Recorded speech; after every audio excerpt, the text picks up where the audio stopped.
Hello everyone. तो आज की क्लास में हम पढ़ने वाले हैं क्लास 10th का first chapter that is chemical reaction and equation. तो चलो शुरू करते हैं। इस चैप्टर में हम पढ़ने वाले हैं केमिकल रिएक्शन के बारे में कि केमिकल रिएक्शन फॉर्म होने में हमें क्या क्या चीज़ें लगती हैं, जैसे कि रिएक्टेंट, प्रोडक्ट हो गया और हमारे टेम्परेचर, प्रेशर एंड ऑल, वो हम आगे अभी पढ़ने वाले हैं। इस चैप्टर में हम बैलेंसिंग के बारे में पढ़ेंगे, पूरी इक्वेशन को हम कैसे बैलेंस कर सकते हैं, ठीक है, वो भी एक स्टेप टू स्टेप हम पढ़ने वाले हैं। और हम पढ़ने वाले हैं कि टाइप्स ऑफ केमिकल रिएक्शंस, कि कितने हमारे पास टाइप्स होते हैं केमिकल रिएक्शंस के। ठीक है, तो चलो शुरू करते हैं। इस चैप्टर को ध्यान से पढ़ते चलेगा, बहुत ही बेसिक चैप्टर है। ठीक है, शुरू करते हैं। तो सबसे पहले हम पढ़ेंगे कि केमिकल रिएक्शन होती क्या है। तो केमिकल रिएक्शन में एक नया प्रोडक्ट फॉर्म होता है। कोई भी दो सब्सटेंस या एक सब्सटेंस जब हीट या फिर कुछ भी रिएक्ट करता है किसी के साथ भी, तो एक नया सब्सटेंस फॉर्म करता है, तो उसी को हम बोलते हैं यहाँ पे केमिकल रिएक्शन। तो इसकी छोटी सी डेफिनेशन है, उसको देखते हैं।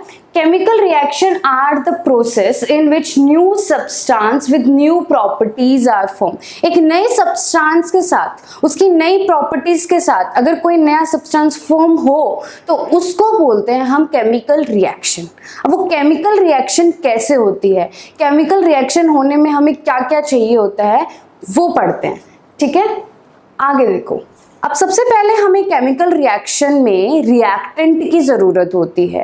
रिएक्टेंट क्या होते हैं, जो हमें केमिकल रिएक्शन को प्रोसीड कराने में हेल्प करे। ठीक है, the substance which take part in a chemical reaction, जो केमिकल रिएक्शन में पार्ट करे। जैसे कि मेरे पास कोई भी ए सब्सटेंस है, ठीक है, वो रिएक्ट हो रहा है बी के साथ, तो जो ये सब्सटेंस हमारा केमिकल रिएक्शन में पार्ट कर रहा है यहाँ पे, तो इसको बोलते हैं हम, इस चीज को क्या बोलेंगे हम, रिएक्टेंट। ये रिएक्ट हो रहा है, ठीक है, तो ये हो गया रिएक्टेंट। आगे चलते हैं। अब रिएक्ट होके आगे चल के क्या बनाएगा, वो प्रोडक्ट बनाएगा। ठीक है, अब प्रोडक्ट क्या होता है, न्यू सब्सटेंस फॉर्म्ड। उन दोनों ए और बी को मिला के जब एक नया सब्सटेंस फॉर्म होता है, उसको बोलते हैं हम यहाँ पे प्रोडक्ट। ठीक है, the new substance produce as a result of chemical reaction is called product. दो रिएक्टेंट से या फिर एक रिएक्टेंट से मिलके क्या बनता है, यहाँ पे प्रोडक्ट बनता है। और इसी पूरी चीज को हम क्या बोलते हैं, यहाँ पे केमिकल रिएक्शन का नाम दिया जाता है। ठीक है, अब प्रोडक्ट एग्जाम्पल हम देख लेते हैं, जैसे कि burning of magnesium in air to form magnesium oxide. यहाँ पे मैं इक्वेशन लिखना चाहूँ तो मैं कैसे लिखूंगी, हमने यहाँ पे क्या लिया है, मैग्नीशियम Mg। ठीक है, अब ये किसके साथ रिएक्ट हो रहा है, O2, एयर के साथ रिएक्ट हो रहा है, तो ये दो मेरे पास क्या हो गए, रिएक्टेंट हो गए।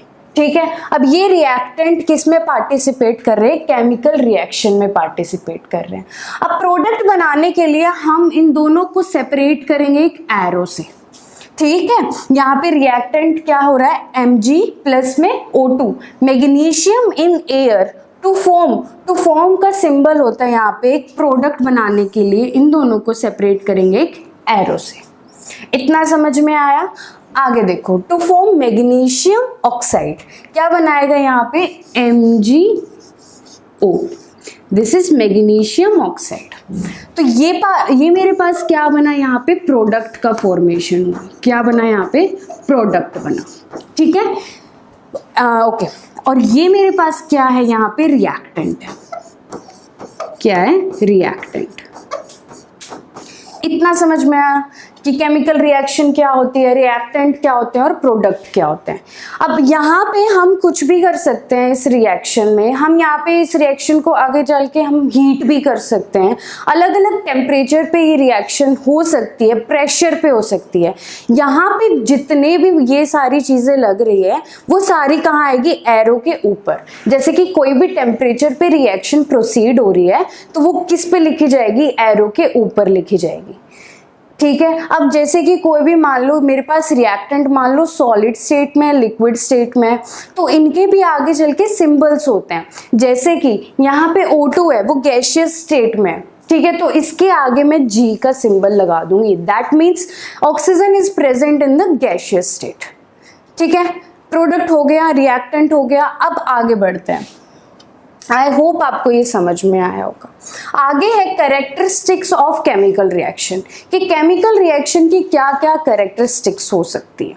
तो सबसे पहले यहाँ पे इवोल्यूशन ऑफ गैस, तो जैसे कि यहाँ पे hydrogen gas is evolved when granules of zinc react with either with dilute HCl या फिर सल्फ्यूरिक एसिड। ग्रेन्यूल्स मतलब कि जिंक के ग्रेन्यूल्स मतलब जिंक जो है वो सॉलिड स्टेट में प्रेजेंट है, ठीक है। जैसे कि इसमें जो जिंक है वो अगर मैं डाइल्यूट हाइड्रोक्लोरिक एसिड के साथ रिएक्ट करूं या फिर सल्फ्यूरिक एसिड के साथ रिएक्ट करूं तो मेरी एक हाइड्रोजन गैस यहाँ पे बाहर निकलेगी। तो वही यहाँ पे क्या शो करता है, कैरेक्टराइजेशन ऑफ केमिकल रिएक्शन। तो क्या था, इवोल्यूशन ऑफ गैस। यहाँ पे कौन सी गैस इवॉल्व हुई है, हाइड्रोजन गैस इवॉल्व हुई है, ठीक है। सेकेंड चलते हैं। सेकेंड कैरेक्टराइजेशन है चेंज इन कलर। कोई भी अगर रिएक्शन टेक्स प्लेस हो रही है यहाँ पे तो वहां पे कलर में भी चेंज आएगा। जैसे कि रस्टिंग ऑफ आयरन नील्स। अब जैसे रस्ट जो होता है वो मेरा ब्राउन कलर का होता है, ठीक है, लिख लेते हैं। जो रस्ट इज प्रेजेंट इन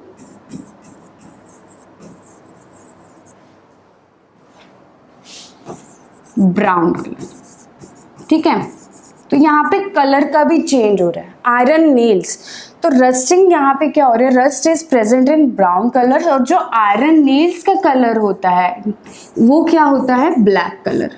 तो यहाँ पे क्या हो रहा है, कलर क्या हो रहा है, चेंज हो रहा है, ब्राउन से ब्लैक हो रहा है, ठीक है। तो यही इसमें आ जाएगा चेंज इन कलर, ठीक है। अब अगला चलते हैं, third characterization. Third is change in temperature.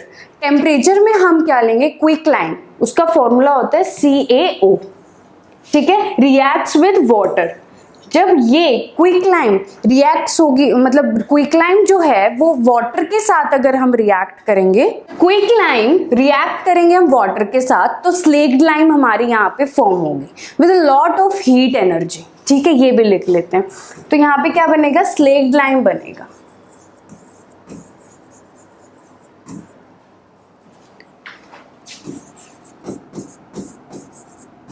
with lot of heat energy, क्या ज्यादा एनर्जी यहाँ पे प्रोड्यूस होगी। जब यहाँ पे ज्यादा एनर्जी यहाँ पे प्रोड्यूस हो रही है तो यहाँ पे क्या होगा, टेम्परेचर का चेंज आएगा, ठीक है। तो यहाँ पे टेम्परेचर का क्या होगा, चेंज होगा। जब क्विक लाइम जो है रिएक्ट करेगा वाटर के साथ तो स्लेक्ड लाइम का फॉर्मेशन होगा, ठीक है, with lot of heat energy. तो ये हो गई मेरी third characterization of chemical reaction. अगला चलते हैं, चेंज इन स्टेट। देखो, जब वैक्स को हम हीट करते हैं या बर्न करते हैं, wax in the form of हम कैंडल में ले सकते हैं, जब उसको अगर हम हीट करेंगे तब क्या होगा, वो एक लिक्विड फॉर्म में या फिर गैस फॉर्म में चेंज हो जाएगी, ठीक है। जैसे कि इसको अगर हम हीट करते हैं तो वो किस में चेंज होगी, या तो वो वाटर के फॉर्म में चेंज होगी या वो क्या होगा, कार्बन डाइऑक्साइड यहाँ पे प्रोड्यूस होगी। जब यहाँ पे जो वैक्स होती है वो सॉलिड की होती है, वाटर लिक्विड, और ये गैसेस की होती है। तो वही है यहाँ पे चेंज इन स्टेट। स्टेट मतलब कोई भी मान लो सॉलिड स्टेट से या फिर लिक्विड स्टेट में जा रहा हो या फिर गैस स्टेट में जा रहा हो। तो वही इसका एग्जाम्पल है, वैक्स लिख के आना। वैक्स जो है अगर उसको हम बर्न करेंगे तो या तो वो वाटर में चेंज होगी या CO2 में, या दोनों में ही चेंज होती है वो। तो वाटर कौन सी स्टेट में एग्जिस्ट करता है, लिक्विड में करता है, और ये कौन सी स्टेट में एग्जिस्ट करता है, गैसियस में करता है। तो यही इसका एग्जाम्पल हो गया चेंज इन स्टेट, ठीक है। इतना समझ में आया। तो हमने अभी तक 4 पढ़ ली कैरेक्टराइजेशन इसकी। तो अगली चलते हैं, formation of precipitation, the reaction between sulphuric acid and barium chloride solution. तो ये क्या है, फॉर्मेशन ऑफ प्रेसिपिटेशन। यहाँ पे PPT फॉर्म होगी, ठीक है। और PPT कैसे फॉर्म होती है वो देखना, the reaction between sulphuric acid and barium chloride solution. Sulphuric acid को बेरियम क्लोराइड सॉल्यूशन के साथ हम यहाँ पे रिएक्शन करेंगे तो हमारी क्या फॉर्म होगी, PPT फॉर्म होगी, प्रेसिपिटेट फॉर्म होगा। यहाँ पे is characterized by the formation of white PPT। White PPT मिलेगी ऑफ बेरियम सल्फेट। ठीक है, बेरियम सल्फेट की यहाँ पे क्या मिलेगी, वाइट पीपीटी मिलेगी। तो ये हो गई मेरे पास कैरेक्टराइजेशन ऑफ केमिकल रिएक्शन।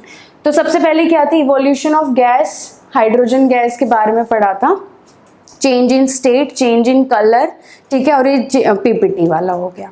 ठीक है, अब अगला है केमिकल इक्वेशंस। अब केमिकल इक्वेशंस क्या होती हैं, इसको डीप में पढ़ते हैं और फिर हम इसी वीडियो में कवर करने वाले हैं बैलेंसिंग। ठीक है, देखते हैं। The method of representing a chemical equation with the help of symbol and formula।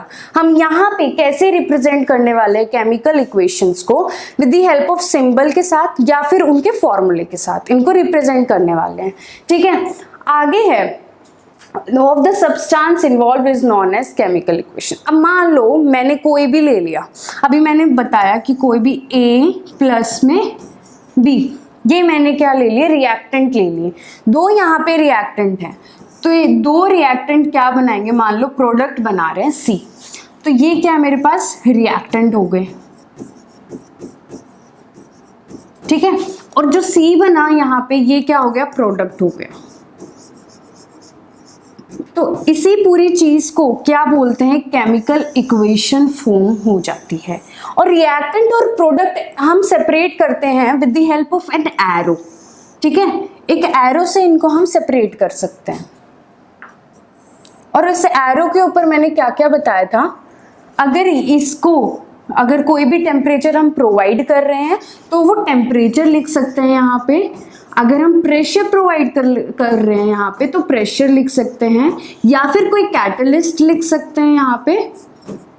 ठीक है, ओके, अगर हम इसको हीट दे रहे हैं तो हीट का सिंबल ये होता है। अगर मेरे पास सॉलिड में कोई चीज़ प्रेजेंट है तो उसको मैं एस सिंबल से डिनोट करूँगी। अगर मेरे पास लिक्विड में कोई चीज़ प्रेजेंट है तो उसको मैं एल से डिनोट करूँगी। अगर मेरे पास गैस में एलिमेंट प्रेजेंट है तो उसको जी से डिनोट करूँगी, स्मॉल जी।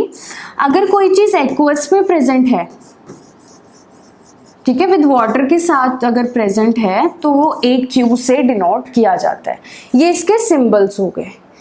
ठीक है, अब कोई भी हम केमिकल इक्वेशन ऐसे रिप्रेजेंट करते हैं, जैसे कि फॉर एग्जाम्पल मैंने ले लिया यहाँ पे जिंक को मैं रिएक्ट करा रही हूँ H2SO4 के साथ। ठीक है, तो ये दोनों क्या हो गए, मेरे रिएक्टेंट हो गए, जिंक प्लस में H2SO4। अगर मैं इसकी रिएक्शन कराऊंगी तो क्या बनेगा, आप देखोगे ZnSO4 बनेगा, प्लस में H2 बाहर निकलेगा। ठीक है, जिंक ज़्यादा रिएक्टिव एलिमेंट होता है तो वो रिएक्ट करेगा इसके साथ और H2 बाहर निकल जाएगा, तो क्या बनेगा ZnSO4 प्लस में H2। यहाँ पे रिएक्टेंट क्या होगा बच्चों, देखो ये चीज़ क्या होगी, एरो के जो लेफ्ट साइड में क्या होता है, रिएक्टेंट होता है, इतना याद रखना, ये क्या होता है, रिएक्टेंट। और एरो के पीछे वाली साइड पे क्या होता है, प्रोडक्ट का फॉर्मेशन होता है, तो ये चीज़ क्या होगी, प्रोडक्ट हो जाएगा। ठीक है, आई होप आपको इतना समझ में आया होगा कि केमिकल इक्वेशन को कैसे रिप्रेजेंट करते हैं। With the help of symbol हो गया, इनके फॉर्मूले से हम रिप्रेजेंट कर सकते हैं। हम बार बार ये नहीं लिखेंगे कि जिंक ZINK, पूरा नाम नहीं लिखेंगे, इनके जो सिंबल होते हैं उसको यहाँ पे हम रिप्रेजेंट करेंगे। जैसे कि ये H2SO4, this is sulphuric acid. ठीक है, तो हम पूरा ना लिख के तो इनके फॉर्मूले से हम इनको यहाँ पे रिप्रेजेंट कर सकते हैं। इतनी बात समझ में आई, आगे चलो। ठीक है, चलते हैं। ओके, आगे देखो, अब मेरे पास मेन चीज आती है balanced and unbalanced chemical equation. अब देखो, बैलेंस कोई भी चीज कैसे होती है, जब इक्वल वेट यहाँ हो और वही वेट यहाँ हो, दोनों चीजें क्या हो गई, बैलेंस हो गई।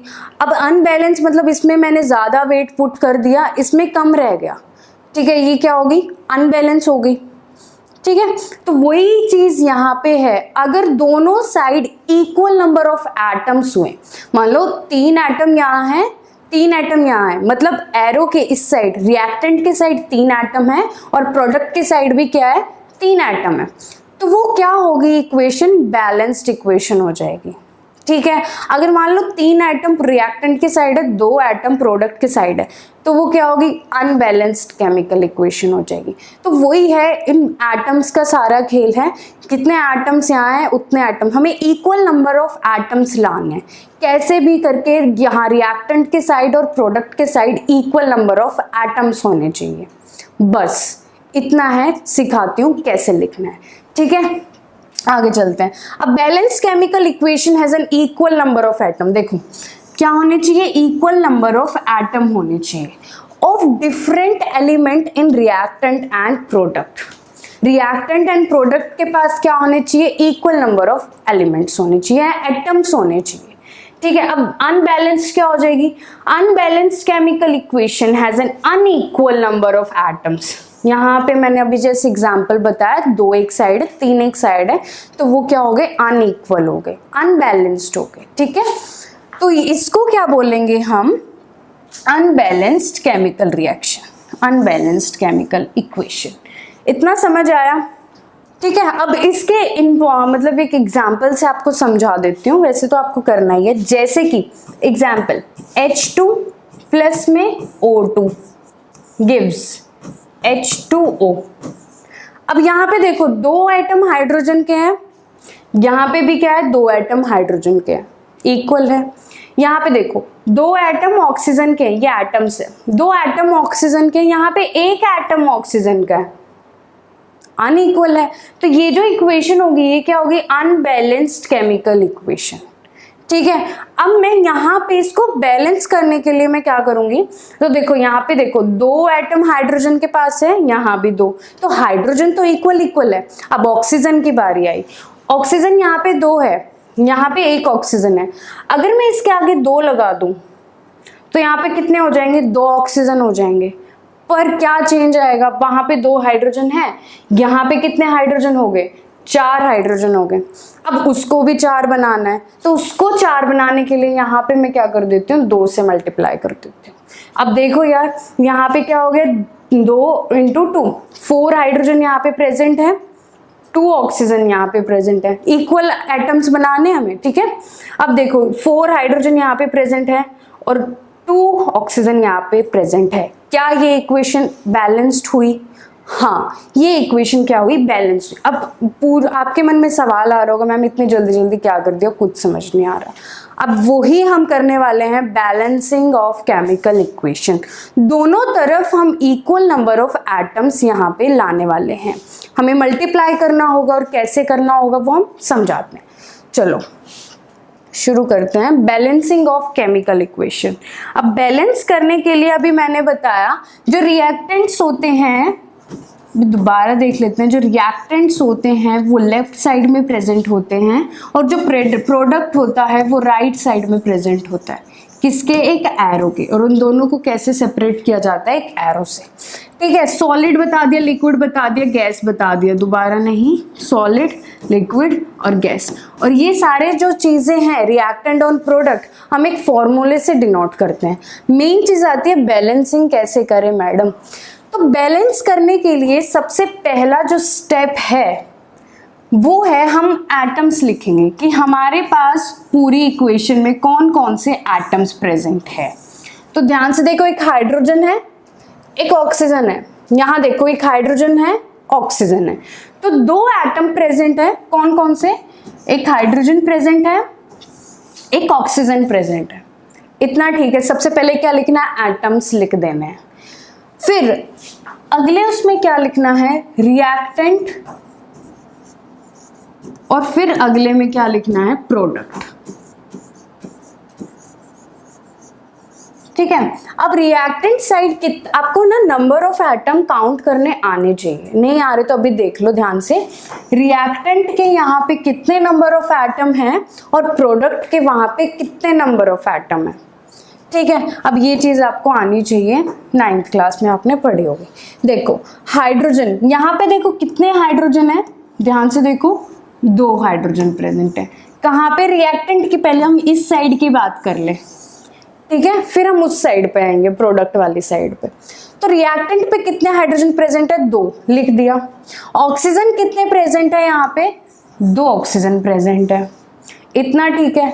अब प्रोडक्ट की साइड आते हैं। प्रोडक्ट में हाइड्रोजन कितने प्रेजेंट है? 2 प्रेजेंट है। और ऑक्सीजन कितना है? 1 ऑक्सीजन है, 2 हाइड्रोजन है। देखो 2 हाइड्रोजन और 1 क्या है? ऑक्सीजन। अब हाइड्रोजन तो इक्वल है, पर इक्वल क्या नहीं है? ऑक्सीजन इक्वल नहीं है। अब इसको तो हम 1 नहीं बनाएंगे, हम इसको क्या करेंगे? 2 बना देंगे। कैसे बनाएंगे? इसको मल्टीप्लाई बाय 2 कर दो। किसको किया मैंने? ऑक्सीजन को 2 से मल्टीप्लाई किया। मतलब यहाँ पे अगर मैं पूरे को 2 से मल्टीप्लाई कर दूं तो यहाँ पे ऑक्सीजन कितने हो जाएंगे? 2 ऑक्सीजन हो जाएंगे, इज इक्वल टू 2। तो ये भी 2 आ गए, ये भी 2 आ गया, बैलेंस। अब इफेक्ट किस पे पड़ेगा? हाइड्रोजन पे। अब देखो 2 हाइड्रोजन थे पहले, अब मैंने पूरे उसको कंपाउंड को 2 से मल्टीप्लाई कर दिया, तो अब हाइड्रोजन कितने हो जाएंगे? 4 हाइड्रोजन हो जाएंगे। कितने हो गए यहाँ पे? प्रोडक्ट की साइड भी, यहाँ भी तो 2 से मल्टीप्लाई हुआ, कितने हो गए? 4 हो गए।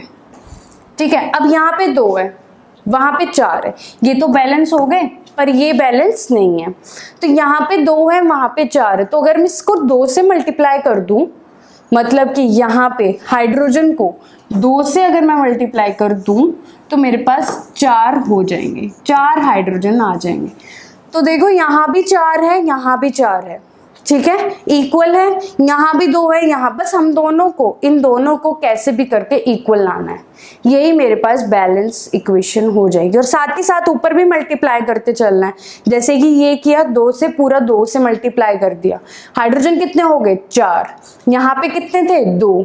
अगर मैं यहाँ पे 2 से मल्टीप्लाई कर दूं तो टोटल कितने हो जाएंगे? 4 हाइड्रोजन हो जाएंगे। तो वहां भी 4, यहाँ भी 4, यहाँ ऑक्सीजन 2, यहाँ भी ऑक्सीजन 2। तो इसे कहते हैं बैलेंसिंग ऑफ केमिकल इक्वेशन। अब इसको दोबारा लिख देती हूँ। जो मेरे पास टोटल आएगी, मतलब कि LHS is equal to RHS, equal equal हो गया। अब मेरे पास जो टोटल आएगी वो आएगी 2H2 प्लस में O2 गिव्स 2H2O। ये मेरे पास टोटल इक्वेशन, बैलेंस्ड इक्वेशन आ जाएगी। ठीक है, आई होप आपको इतना समझ में आया होगा। आगे सेकंड इक्वेशन चलते हैं, इसकी बहुत सारी प्रैक्टिस करेंगे तो आपको आ जाएगा। दोबारा से, अब ये है Zn प्लस में H2SO4 गिव ZnSO4 प्लस में H2। तो सबसे पहला काम आपका क्या होता है? एटम्स लिखना। कौन कौन से एटम्स प्रेजेंट होते हैं, मतलब प्रेजेंट है इस इक्वेशन में, तो कौन कौन से एटम है और रिएक्टेंट साइड कितने एटम प्रेजेंट है और प्रोडक्ट साइड कितने एटम प्रेजेंट है। ठीक है, एटम्स कौन कौन से हैं? देखो जिंक एटम प्रेजेंट है, यहाँ पे हाइड्रोजन प्रेजेंट है, सल्फर और ऑक्सीजन, ये 4 एटम आप प्रेजेंट है आपको यहाँ पे। अब देखो रिएक्टेंट साइड जिंक एटम, कितने नंबर ऑफ एटम यहाँ पे प्रेजेंट है। ठीक है, देखो जिंक यहाँ पे कितने हैं? 1 है। हाइड्रोजन कितने हैं? देखो 2 हाइड्रोजन प्रेजेंट है। ठीक है, सल्फर कितने हैं? 1 ही सल्फर प्रेजेंट है। ऑक्सीजन कितने प्रेजेंट है? 4 ऑक्सीजन यहाँ पे प्रेजेंट है। ठीक है, अब ऐसे ही प्रोडक्ट साइड एटम लिख लो। जिंक कितने प्रेजेंट है? 1। यहाँ पे हाइड्रोजन कितना है? 2 हाइड्रोजन है। ठीक है, यहाँ पे सल्फर कितने प्रेजेंट है? 1 सल्फर प्रेजेंट है। और ऑक्सीजन कितने प्रेजेंट है? 4। अब इस इक्वेशन को ध्यान से देखो, क्या ये बैलेंस्ड है ऑलरेडी या फिर हमें इसमें कोई चेंज करना है? बैलेंस है। देखो 1 यहाँ पे, 1 यहाँ पे, 1 जिंक प्रेजेंट है दोनों साइड। ठीक है, 2 हाइड्रोजन प्रेजेंट है, 2 इस साइड प्रेजेंट है, 2 इस साइड प्रेजेंट है। ऐसे ही सल्फर 1 प्रेजेंट है और ऑक्सीजन 4 और 4 प्रेजेंट है। तो अब हमें इस इक्वेशन को कुछ छेड़ने की जरूरत नहीं है, ये ऑलरेडी बैलेंस्ड है। अगर ऐसा कोई क्वेश्चन आए तो लिख देना बैलेंस्ड या ऑलरेडी बैलेंस्ड लिख देना, RHS is equal to LHS। ठीक है, इसको कोई भी चीज करने की जरूरत नहीं है, ऑलरेडी बैलेंस है। ठीक है, अगली इक्वेशन चलते हैं। अगली है CH4 प्लस में O2 गिव CO2 प्लस में H2। तो सबसे पहले काम क्या होता है मेरे पास? एटम्स को लिखना। कौन कौन से एटम प्रेजेंट है? कार्बन, हाइड्रोजन एंड ऑक्सीजन, ये 3 एटम यहाँ पे प्रेजेंट है। और रिएक्टेंट की साइड कौन से प्रेजेंट, कितने एटम प्रेजेंट है, प्रोडक्ट की साइड कितने एटम प्रेजेंट है। कार्बन, ये रिएक्टेंट साइड हो गई, इसमें देखो नंबर ऑफ कार्बन कितना है, 1 नंबर ऑफ कार्बन है, तो मैं लिखूंगी 1। हाइड्रोजन कितने हैं, देखो 4 हाइड्रोजन यहाँ पे प्रेजेंट है, ठीक है। नंबर ऑफ एटम आपको लिखने आने चाहिए। ऑक्सीजन कितने प्रेजेंट है, देखो यहाँ पे 2 ऑक्सीजन प्रेजेंट है, ठीक है। अब ऐसे ही प्रोडक्ट साइड, एरो की इस साइड क्या होते हैं, प्रोडक्ट होते हैं। ऐसे ही नंबर ऑफ कार्बन कितने प्रेजेंट है, 1 कार्बन प्रेजेंट है। हाइड्रोजन कितने प्रेजेंट है, देखो ये रहा 2 हाइड्रोजन प्रेजेंट है, ठीक है। और ऐसे ही ऑक्सीजन देखो 2 ऑक्सीजन यहाँ है, 1 ऑक्सीजन यहाँ है, तो टोटल कितने हो गए, 3 ऑक्सीजन मेरे पास यहाँ हो गए। इसको बैलेंस करते हैं। देखो कार्बन तो बैलेंस्ड है, एक यहाँ पे एक यहाँ पे, मत छेड़ो कुछ भी। हाइड्रोजन देखो 4 यहाँ पे है, पर यहाँ पे कितने 2 है। अगर मैं इसको 2 से मल्टीप्लाई कर दूं तो कितना हो जाएगा, इक्वल 4 हो जाएगा। तो यहाँ भी 4 आ जाएगा, यहाँ भी 4 आ जाएगा। मैंने किसको 2 से मल्टीप्लाई किया है, हाइड्रोजन को 2 से मल्टीप्लाई किया है। यहाँ पे मैं 2 से मल्टीप्लाई करके दिखाती हूँ, देखो 2 से मल्टीप्लाई कर दिया, तो यहाँ पे कितने हाइड्रोजन, सिर्फ हाइड्रोजन देखना अभी कितने हो गए, 2 यहाँ पे 2 यहाँ पे, 2 × 2 4 हाइड्रोजन हो गए, ठीक है। यहाँ पे कितने हाइड्रोजन है, 4 हाइड्रोजन है। अब मैं ऑक्सीजन की तरफ चलती हूँ। ऑक्सीजन यहाँ पे 2 है, यहाँ पे 3 है। अब ऑक्सीजन यहाँ पे कितने हो गए, 2 यहाँ पे हो गए, 2 यहाँ पे हो गए, पहले 3 थे ना, अब यहाँ पे कितने हो गए, 4 हो गए, इसको 2 से मल्टीप्लाई करने के बाद। तो 2 ऑक्सीजन यहाँ, 2 यहाँ, तो यहाँ पे ऑक्सीजन कितने हो जाएंगे, 4 हो जाएंगे आफ्टर मल्टीप्लाइंग बाय 2। 4 ऑक्सीजन हो गए, 2 ऑक्सीजन यहाँ है। इसको 4 बनाने के लिए अगर मैं 2 से मल्टीप्लाई कर देती हूँ तो कितना आ जाएगा, 4 आ जाएगा। देखो यहाँ पे भी 4, यहाँ पे भी 4, तो मैंने कितने से मल्टीप्लाई किया, 2 से मल्टीप्लाई किया। किसको किया, ऑक्सीजन को किया। कौन सी वाली साइड, रिएक्टेंट साइड। तो यहाँ पे मैं 2 से मल्टीप्लाई करती हूँ तो कितना आ गया, 4 आ गया। 4 ऑक्सीजन यहाँ प्रेजेंट है, देखो 2 और 2, 4 ऑक्सीजन यहाँ प्रेजेंट है, इक्वल हो गए।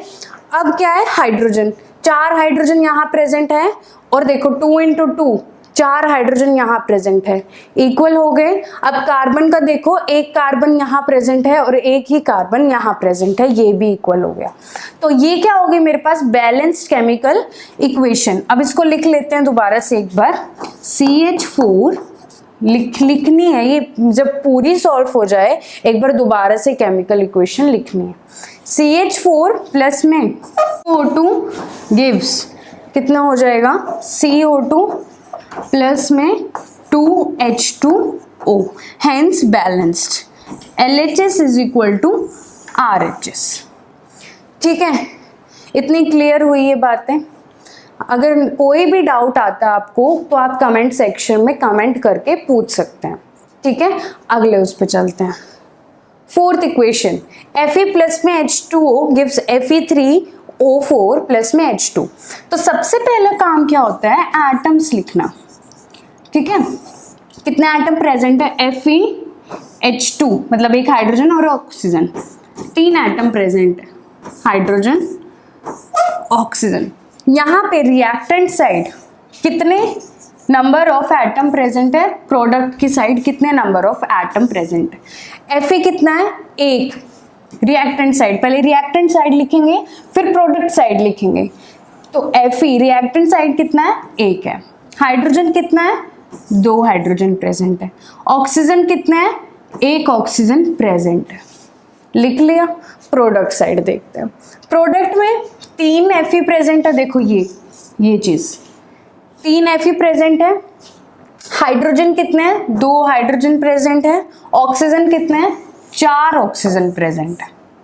अब कुछ भी चीज इक्वल है, हाँ हाइड्रोजन इक्वल है, पर Fe और ऑक्सीजन इक्वल नहीं है, तो इसको भी हम इक्वल बनाएंगे, ठीक है। कैसे बनाएंगे, देखो यहाँ पे एक Fe है, यहाँ पे 3 है, इसको हम 1 नहीं बना सकते तो हम इसको 3 बना सकते हैं। कैसे बनाएंगे, मल्टीप्लाई बाय 3 करके। इसको मैं 3 से मल्टीप्लाई कर दूंगी तो मेरा 3 और 3 इक्वल हो जाएगा। किसको किया मैंने मल्टीप्लाई? आयरन को यहाँ पे मल्टीप्लाई किया 3 से, तो मैं लिख कर दूँ, यहाँ भी कर दूँ मल्टीप्लाई बाय 3। ठीक है, तो 3 Fe हो गए, डन। हाइड्रोजन बैलेंस्ड है, 2 यहाँ पे 2 यहाँ पे, मत छेड़ो। यहाँ पे ऑक्सीजन 1 है, यहाँ पे कितने हैं? 4 है, तो इसको हम 1 नहीं बनाएंगे, इसको हम 4 बना देंगे। कैसे बनाएंगे? Multiply by 4। इसको अगर मैं 4 से मल्टीप्लाई कर दूँ तो मेरे पास 4 आ जाएगा। हम ये काम रिएक्टेंट साइड कर रहे हैं, ठीक है, तो रिएक्टेंट साइड ही ऑक्सीजन 4 से मल्टीप्लाई होगा। और मल्टीप्लाई कहाँ करना है? यहाँ पे आगे वाली साइड। ठीक है, अब देखो यहाँ पे जो ऑक्सीजन है 4 हो गए, यहाँ भी 4 है, पर यहाँ पे जो हाइड्रोजन है, अब हाइड्रोजन यहाँ पे कितने हो गए? 8 हो गए। 8 कैसे हुए? 4 इंटू में 2 इज इक्वल टू में 8। अब हाइड्रोजन कितने हो गए? यहाँ पे 8 हाइड्रोजन हो गए। मानते हो? हाइड्रोजन मेरे पास यहाँ पे कितने हो गए? 8 हो गए। अब प्रोडक्ट साइड कितने हैं? 2 है। अब इसको अगर मैं 4 से मल्टीप्लाई करूँ तो यहाँ भी कितना आ जाएगा? 8 आ जाएगा। तो इसको मैं 4 से मल्टीप्लाई कर देती हूँ, तो अब जाके ये बैलेंस्ड हुई है। ठीक है, अगर नहीं समझ में आया तो एक बार और देखिएगा इस वीडियो को पीछे करके, तो आ जाएगा। बस कुछ नहीं है, रिएक्टेंट को प्रोडक्ट के एटम्स इक्वल बनाने हैं मल्टीप्लाई करके, बस इतना करना है। ठीक है, अगर ना समझ में आए तो कमेंट सेक्शन में कमेंट ज़रूर करना। अब इसको दोबारा से लिखेंगे हम, 3Fe प्लस में 4H2O गिव्स Fe3O4 प्लस में 4H2, हेंस बैलेंस्ड।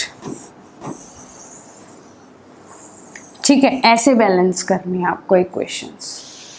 अब अगली चलते हैं, अगली बैलेंस करते हैं। यहाँ पे देखो, सबसे पहले क्या लिखना होता है? एटम्स लिखने होते हैं, इतना तो आप समझ गए होंगे। ठीक है, एटम्स कितने प्रेजेंट है? कार्बन, हाइड्रोजन और ऑक्सीजन, 3 एटम प्रेजेंट है, कार्बन, हाइड्रोजन एंड ऑक्सीजन। फिर क्या लिखना है हमें यहाँ पे? रिएक्टेंट में कितने नंबर ऑफ प्रेजेंट एटम, कितने नंबर ऑफ एटम प्रेजेंट है, और प्रोडक्ट में कितने number of present atom present है। ठीक है, यहाँ पे देखो कार्बन कितने हैं? 3 कार्बन है। सबसे पहले हम रिएक्टेंट की बात करेंगे, कितने नंबर ऑफ कार्बन है? 3 कार्बन है। हाइड्रोजन कितने हैं? 8 हाइड्रोजन है। ऑक्सीजन कितने हैं? 2 ऑक्सीजन है। इतना लिख लिया, कोई दिक्कत नहीं है। आगे चलते हैं, प्रोडक्ट की साइड कितने नंबर ऑफ हाइड्रोजन प्रेजेंट है? देखो 2 हाइड्रोजन है यहाँ पे। ऑक्सीजन कितना? 1 यहाँ पे है, 2 यहाँ पे है। कितने ऑक्सीजन हो गए? 3 ऑक्सीजन प्रेजेंट हो गए। ठीक है, कार्बन कितना है? 1 कार्बन है। कुछ भी बैलेंस नहीं है, सबको बैलेंस करना है। कार्बन से शुरू करते हैं, 3 यहाँ पे है, 1 यहाँ पे है, तो अगर मैं इसको 3 से मल्टीप्लाई करूं तो कितना हो जाएगा? 3 आएगा। तो कार्बन को मैंने कितने से मल्टीप्लाई कर दिया? पूरे को 3 से मल्टीप्लाई यहाँ किया। ठीक है, तो 3 कार्बन हो गए। अब ऑक्सीजन में भी चेंज आएगा, 2 ऑक्सीजन है तो 3 से मल्टीप्लाई कर दिया, कितने हो गए यहाँ पे? 6 ऑक्सीजन हो गए, और 6 प्लस कितने हो गए 1 में? 7 ऑक्सीजन यहाँ पे आ गए। तो 3 ना करके तो मैं कितने लिख सकती हूँ? 7 कैसे आए? 3 इंटू 2 6 प्लस में 1 7, और 3 कहाँ से आया? 3 कार्बन वहाँ है, 1 कार्बन यहाँ है, तो अगर मैं इसको 3 से मल्टीप्लाई कर देती हूँ तो 3 कार्बन यहाँ आ जाएंगे और 3 कार्बन वहाँ आ जाएंगे। तो ये तो बैलेंस हो गया। अगला हाइड्रोजन देखते हैं, यहाँ पे 8 हाइड्रोजन है, यहाँ पे कितने? 2। अगर मैं इसको 4 से मल्टीप्लाई कर दूँ तो कितना आ जाएगा? 8 आ जाएगा। तो 4 से मैंने यहाँ मल्टीप्लाई करते, 4 इंटू 2 8, यहाँ पे कितने हैं? 8, बैलेंस। अब ऑक्सीजन में भी फिर से दोबारा चेंज हुआ होगा, यहाँ पे कितने ऑक्सीजन है? 6 प्लस में, अब यहाँ पे कितने हो गए? 4, 6 और 4 11 हो जाएंगे। तो यहाँ पे दोबारा से कितना चेंज आया? 11 ऑक्सीजन का चेंज आया। ठीक है, अब यहाँ पे देखो 2 ऑक्सीजन है, यहाँ पे कितने? 4 और 6 10 ऑक्सीजन, सॉरी 4 और 6 10 ऑक्सीजन का यहाँ पे चेंज आएगा। यहाँ पे 10 ऑक्सीजन है प्रोडक्ट की साइड, और रिएक्टेंट की साइड 2 है। अगर मैं इसको 5 से मल्टीप्लाई कर दूं तो मेरे पास 10 आ जाएगा। तो किससे मल्टीप्लाई किया है? 5 से यहाँ पे मल्टीप्लाई किया है। क्यों किया है? क्योंकि वहां पे 10 है, यहाँ पे कितने 2 है, तो ठीक है, तो 2 को अगर मैं 5 से मल्टीप्लाई करती हूँ तो कितना आ जाएगा 10 आ जाएगा। तो यहाँ भी 10, वहां भी 10, यहाँ 8, यहाँ 8, यहाँ 3 और यहाँ 3। क्या ये इक्वेशन बैलेंस हुई? हाँ, ये इक्वेशन बैलेंस हुई।